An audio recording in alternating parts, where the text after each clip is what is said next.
could all use some. So go grab your coffee, grab your wine, do whatever it is that you want to do. Cartwheels work. And we will see you in 5. Thanks for listening to WBHM Digital Broadcasting out of Birmingham, Alabama. And here you go. NPR podcasts are now available on every platform. Check out all our shows at npr.org/podcasts. That's npr.org/podcasts. Live from NPR News in Washington, I'm Janine Herbst. President Trump says a full troop withdrawal from Syria won't happen as long as ISIS remains undefeated. NPR's Francesca Paris reports that follows an earlier statement from National Security Advisor John Bolton on the administration's plan for the drawdown. Trump told reporters the troop withdrawal is conditional on the defeat of ISIS. We're pulling out of Syria, but we're doing it and we won't be finally pulled out until ISIS is gone. That marks a departure from the more immediate timeline Trump had previously outlined. Pentagon officials estimate ISIS presently occupies just 2% of the territory it held a few years ago. Bolton said the U.S. would work to ensure the safety of Kurdish allies before withdrawing troops. Syrian Kurds fear an attack from Turkey after the U.S. pulls out. Around 2,000 American troops remain in the country, fighting alongside Kurdish and Arab forces. Francesca Paris, NPR News. With the partial government shutdown in its third week with no end in sight, national parks around the country are suffering from a lack of staff to clean up and provide security. The National Park Service said today it would use entrance fees to pay for additional staff to maintain the parks. And in San Francisco, local leaders and organizers are pitching in, as Michelle Wiley from member station KQED reports. On a wet and blustery day at Land's End Park in San Francisco, volunteers gathered with congressional representatives Jared Huffman and Jackie S.C.A.R.E to pick up trash. And they're not the only ones. Employees with the city's Public Works Department have also added cleanup tasks at some of the national parks to their regular routines. But Representative Huffman says they shouldn't have to do that in the first place. It shouldn't be city workers. It shouldn't be community members who just can't stand the denigration of their national park. It should be folks who are paid to do this work and ready to do this work, and we should open the government so they can do it. S.C.A.R.E and Huffman say they plan to bring the bags of trash they collected to the White House to show the president the real-world impact of the shutdown. For NPR News, I'm Michelle Wiley in San Francisco. In Houston, a 20-year-old man has been charged with capital murder in the shooting death of 7-year-old Jasmine Barnes as she rode in the back of her mom's car a week ago.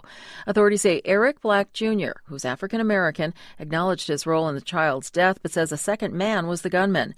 Sheriff Ed Gonzalez says race apparently wasn't an issue as Jasmine's family feared. It appears to us, based on the information we received, this was likely a case of mistaken identity where the intended targets were likely someone else.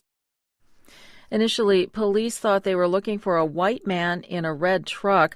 Gonzalez says they now believe people in that truck are merely witnesses. The NFL playoffs continue today with another wild card round. The Philadelphia Eagles are playing the Chicago Bears right now. The score at last check was 10-9 Eagles. That's in the fourth quarter. Earlier, the LA Chargers beat the Baltimore Ravens 23-17. This is NPR News. Marvel's Black Panther, the Dick Cheney biopic Vice, and FX's The Assassination of Gianni Versace, American Crime Story, are major nominees in tonight's Golden Globe Awards. NPR's Eric Deggans says tonight's win might help define the frontrunners for possible Oscar nominations and highlight innovative new TV shows.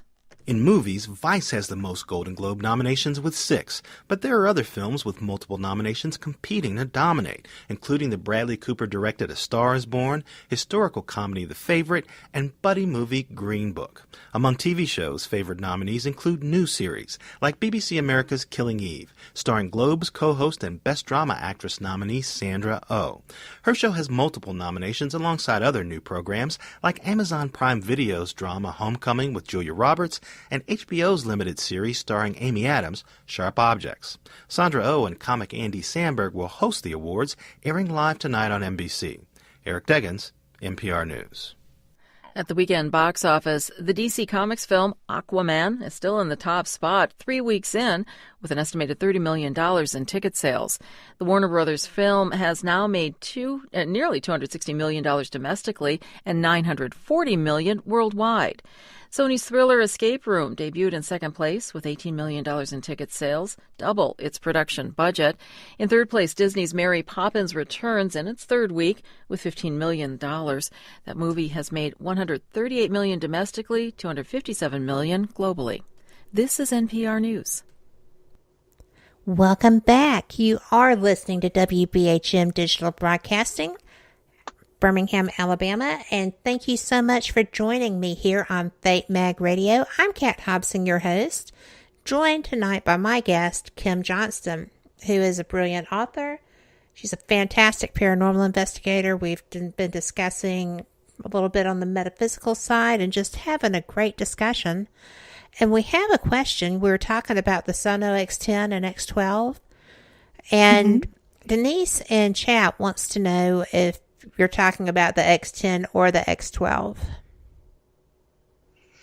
I can only get X10 on because I use iPhone, but X12 is available, I think, on Android devices. So that's what whenever I'm working with someone else that has Android, we'll usually use the X12. But I like both. They work about the same, and I've gotten some really good responses from those. Yes. That's my favorite thing. I have all these apps. I never opened them really. I've been playing with this one because you were praising it so much. I just really enjoy trying different things, but my favorite is still my voice recorders. I take all this video, I do all these, I do get video evidence, but my EVPs are just amazing. And I just think that's my favorite thing to do. I should probably post more of them. I never share my evidence much, and it's not for any reason other than, squirrel. Right. And so, I'm going to take you back to where you were talking about your projection. Okay? Okay. I want to know the one thing. Oh, yeah. So, I did have one kind of unpleasant experience. And this happened after a while that I had been learning how to do astral projection. So I'd had all these very positive experiences. Sometimes they were frustrating experiences because, you're trying to learn how all this works. And, sometimes it's very difficult to stay out of body, for very long because your mind is, your body's trying to keep your mind asleep and unconscious. So it's sometimes a battle to stay conscious as you're, in this state. True. So I'd been doing this for a while and I hadn't come across anything negative. And then one morning very early, I can't remember how I got out of body, if it was spontaneous or if I was trying. But as I was coming to the end of the experience and I was coming back to my body, I felt something latch on to me. And it felt like it grabbed onto like my arms and across my chest. And I was trying to shake it off, like, get off me. Like, I couldn't see anything. I didn't know what it was, but it just was clung to me and I couldn't get rid of it. And wow. it was a very unpleasant feeling because you're like, what is it? Is it bad? And it doesn't feel good. And so, I woke up and I could still feel it, which is very odd. It felt, it wasn't like the full on strength that it had while I was, in that altered state, but it was, I could feel just like a remnant of it still clinging to me, and I just didn't like it. And so, that's when I got on the phone with Blaine, who's my medium friend, and, can you help me with this? And what was it? And, he assured me it was fine and he was going to take care of it. But yeah, it just was very icky and, not very enjoyable. But that was really the only time I encountered anything unpleasant, and I had many experiences and, I would hear sometimes, I always felt like there was something else there with me. It didn't always show itself, but sometimes I would hear things, walk up to the bedside next to me, or, sometimes I would hear them singing, or, feel their presence. Didn't really see them though very often, if at all. But yeah, so that was the one time that I didn't like the experience. Well, Brenda in chat said maybe it was a spirit that was hanging around your body while you were out. Mm-hmm. And I've been told that sometimes they do that. I think you told me that spirits can be drawn to people, and they're almost like vampires, or they're energy vampires, and they can take advantage of you while you're in that state. I think that was maybe the one time that I was taken advantage of. I never felt anything draining or unpleasant otherwise. So I wouldn't let that one experience or those other people's experiences worry other people out there that want to try this or want to experience it, or they're experiencing it and, automatically or spontaneously like I was. It's not something that I would be fearful of. And I'm not fearful of it to this day. Well, energy vampires are there whether you're in your body or if you're astral. Because they can be just people walking around. And you can tell by how you feel when you're around them. Mm-hmm. I think. So, if you're feeling drained and not looking forward to seeing somebody, or, it may just be that they do drain you. Mm-hmm. So, I think that's a possibility. Yeah. And one thing I learned too is the power of white light.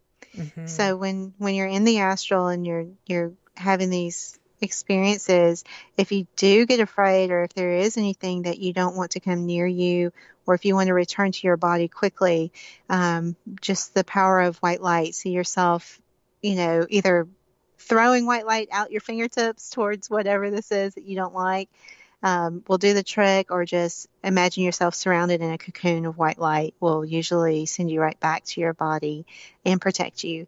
So, so sometimes when I would feel myself getting ready to leave my physical body, and I didn't want to because I was trying to sleep that night, and I really didn't want this to happen, I would do the cocoon of white light just to return to my body quickly, so I could go back to sleep. So it is something that works very well and very helpful. That works when you're meditating as well, because when I first started doing that, I was just sitting there and I was, stretched out with my music and doing my things, just comfy on the love seat. And while I'm doing this, a person in shadow walked into the room, and it was tall and lean with a little, fedora hat. And oh yeah, he didn't do anything. He wasn't scary. He just walked in and sat next to me. And I was like, okay, you're not tripping me out. I don't feel anything negative. This is good. So I didn't get worried. I just finished what I was doing and then went on about my day. And a friend of mine had written a book that helped with meditations. It's helped with a lot of things. She's brilliant. And I messaged her and I said it was the strangest thing. It was like I had a visitor. And she was like, well, you had shielded, right? And I said, what? And she said, well, you had shielded, right? You were in your little egg. And I was like, well, no. She was like, oh, honey, please. I said, why? She said, you have to, because energy, when you do that, you are just glowing. Your energy is so powerful and so strong. And if there are spirits or energy vampires around, spirits need energy to do their thing. And you're just like a candle for a moth. and they will be drawn to you and they will take your energy. So you really need to make sure that you're doing this. So it sounds like that works in both cases. Mm-hmm. Because I didn't have anybody show up on my love seat anymore after I started doing basically the white light